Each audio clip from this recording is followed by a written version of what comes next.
So for Gemini rising, if Saturn is your daddy and he's standing in the room with a belt in his hand, he gonna whoop your ass and you're gonna get in trouble for not cleaning up the energy of your 11th house.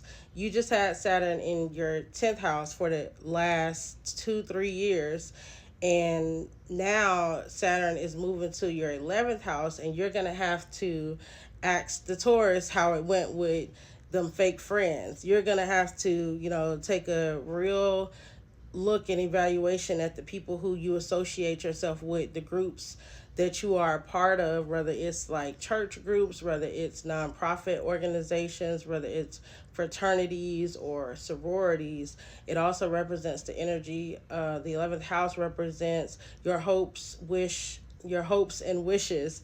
So you're gonna have to be more, realistic, not just realistic, but grounded in building and putting structure to the things you want to accomplish in your life. And you finish up the lessons of the 10th house, the lessons of career, the lessons of legacy, the lessons of public image. So you learn how to have boundaries because you have Pisces in your 10th house, and Pisces represents no boundaries. So when Saturn goes into Pisces, it enforces restriction and boundaries when it comes to your area of the 10th house, which is your public image. So, you might have learned to, as a Gemini, y'all are very communicative and y'all like to talk and socialize, and you could have been doing too much socializing at work. You could have learned lessons with,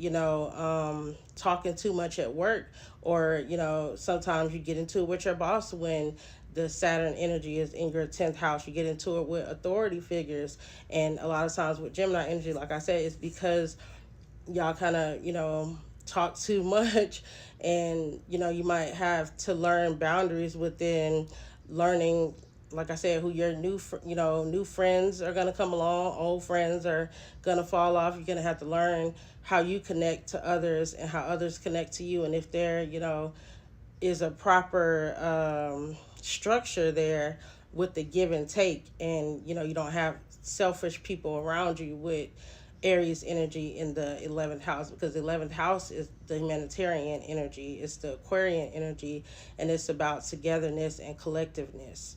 So that's all I have to say for Gemini, but let me know how the energy played out for you when it was in your 10th house, because I'm a Cancer rising and I can learn from that, because that's the energy that, I'm feeling now with Saturn in the 10th house. Is like, and Saturn in the 10th house in Aries for Cancer people, which is going to be the next video. That's all about the individual self. That's all about learning to work for yourself and start careers and entrepreneurship. So if you're a Cancer rising, make sure you check out the next video. But that's all.